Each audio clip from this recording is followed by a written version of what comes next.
You're watching South Asia Newsline, and here are the top stories we are tracking for you on Tuesday, the 4th of February. PM Modi replies to motion of thanks on President's address amid opposition protests. US sends back illegal Indian migrants. PM Modi invited to meet Trump next week. And rights body condemns Pakistan government on November 26 protest violence.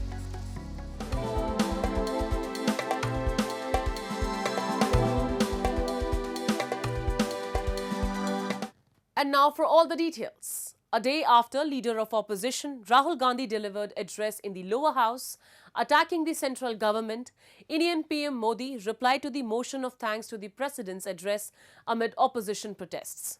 Here's the detailed report of what he said. On the fourth day of the budget session of the Parliament, Indian Prime Minister Narendra Modi on Tuesday, while replying to motion of thanks to the President's address, said that his government had given true development to the poor population of the country, not false slogans. Taking a direct jibe at Congress leader Rahul Gandhi over his boring remark on President's joint address to Parliament, PM Modi said, those who have photo sessions in the huts of the poor for their own entertainment will find the mention of the poor in the Parliament boring only. In a dig at AAP party chief Arvind Kejriwal over the Sheesh Mahal row, PM Modi, without naming him, said some leaders focused on jacuzzi and stylish showers while his government focused on providing water to every household. The Prime Minister further said that his government removed 10 crore fake people who were enjoying government scheme benefits. He said real beneficiaries were found and help was provided to them. हम लगातार युवा भविष्य को ध्यान में रखते हुए काम कर रहे हैं, लेकिन कुछ दल हैं जो लगातार युवाओं के साथ धोखा कर रहे हैं, उन्हें धोखा दे रहे हैं। ये दल चुनाव के दरमियान ये भत्ता देंगे, वो भत्ता देंगे, वादा तो करते हैं, लेकिन पूरा नहीं करते हैं। PM Modi's comments come a day after leader of opposition Rahul Gandhi delivered a fiery address in the lower house attacking the NDA-led central government.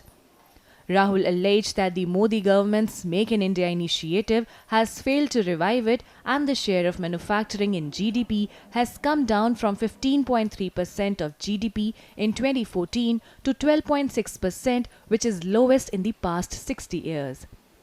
The budget session will conclude on April 4th. The Parliament will have an inter-session break from February 14 and the two houses will resume their sittings on March 10. The officials on Monday said that US military plane is deporting migrants to India, the farthest destination of the Trump administration's military transport flights for migrants. US President Donald Trump has increasingly turned to the military to help carry out his immigration agenda, including sending additional troops to the US-Mexico border, using military aircraft to deport migrants and opening military bases to house them. The official, speaking on the condition of anonymity, said the C-17 aircraft had departed for India with migrants aboard but would not arrive for at least 24 hours. So far, military aircraft have flown migrants to Guatemala, Peru and Honduras. Meanwhile, a White House official said after the military plane departed to return deported migrants to the country that Trump has invited Indian Prime Minister Narendra Modi to visit Washington. Trump spoke with Modi earlier when he discussed immigration and stressed the importance of India buying more American-made security equipment and fair bilateral trading ties. India is keen to enhance trade relations with the US and is also keen to avoid tariffs that Trump has threatened in the past.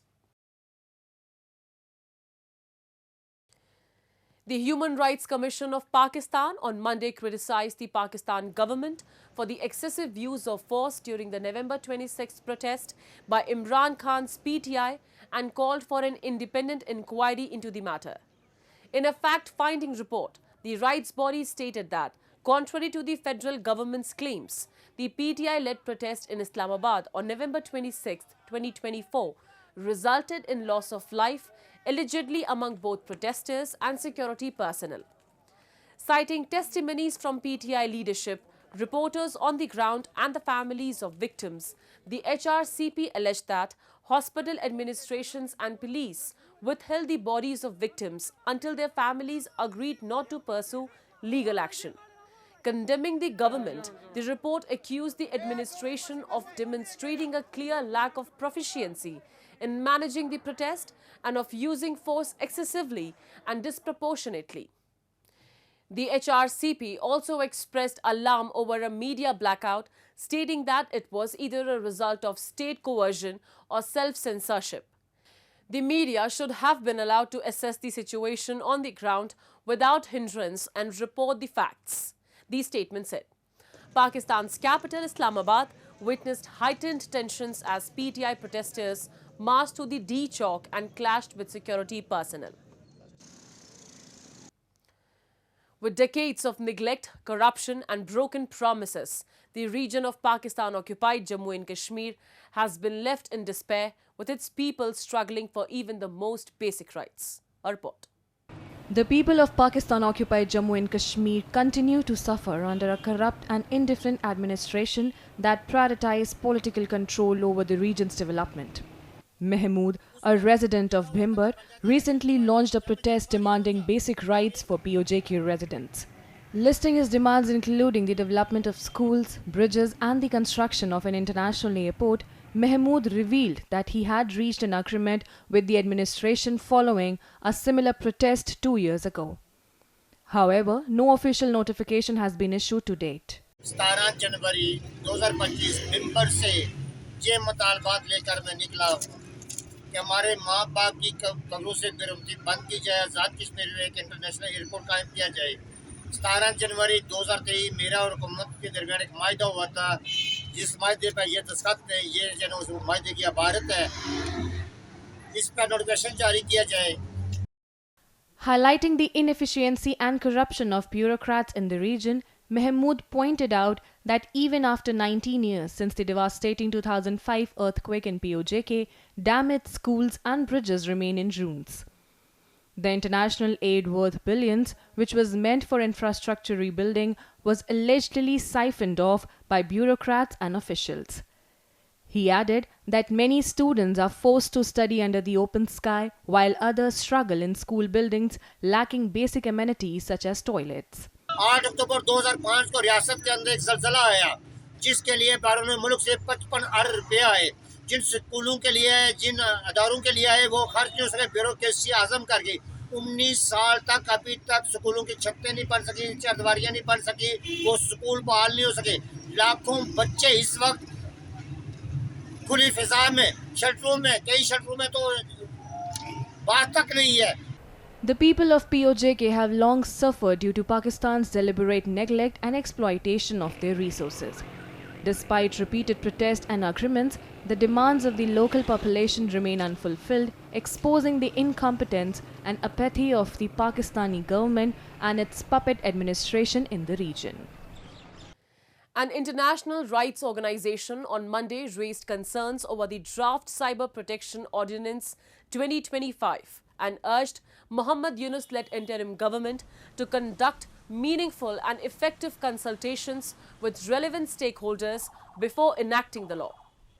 In December 2024, the interim government approved the new cyber law, claiming it aimed to curb cybercrime while ensuring freedom of expression. However, in a statement, the rights organization Article 19 warned that the draft ordinance in its current form could severely undermine independent journalism and the right to freedom of expression. Highlighting strong opposition in Bangladesh from journalists, lawyers and human rights defenders, the rights body argued that the draft retains several provisions from its predecessors which were used to suppress free speech. The newly drafted ordinance raises significant concerns due to its far-reaching implications for human rights, governance and accountability, specifically provisions that restrict free speech and could potentially be used to harass individuals, the statement added. The organization called for a comprehensive review and amendment of the draft in line with the International Covenant on Civil and Political Rights. A Sri Lankan court on Monday ordered the release of 9 out of the 10 fishermen arrested for crossing the international maritime boundary last month, while sentencing the boat driver to 6 months of imprisonment. The released fishermen would be handed over to the Indian High Commission in Sri Lanka and repatriated soon. According to officials, a group of 10 fishers had ventured into sea in a mechanized boat and were fishing when the Sri Lankan Navy apprehended them. The court ordered the release of 2 people without any conditions due to their age and the release of 7 people with a warning of imprisonment upon crossing the territory again. The prolonged dispute over fishing rights has been a source of tension between India and Sri Lanka for many years, as they share an expansive oceanic border without clear demarcation. Fishermen from both sides frequently stray into each other's waters while netting their catch, often resulting in their arrest and prolonged imprisonment. Bhutan King Jigme Khesar Namgyel Wangchuk, who is on a visit to India, went to Mahakumbh Mela, or Great Pitcher Festival, on Tuesday, one of the world's largest religious gathering in northern Prayagraj city. Bhutan King prayed at Sangam, the bank of a confluence of 3 sacred rivers, Ganga, Yamuna and the mythical Saraswati, believed to flow underground, and performed rituals. The king also took a holy dip at the sacred Triveni Sangam, marking a pivotal moment in his spiritual journey. Accompanied by state's chief minister Yogi Adityanath, the 2 leaders offered prayers and visited the digital Mahakumbh Experience Center. The Mahakumbh 2025, which commenced on January 13th, will continue until February 26th. The event has already attracted millions of devotees from across the country and around the world, and is expected to set new records for attendance and participation. That's all in tonight's edition. We will see you same time tomorrow. Good night.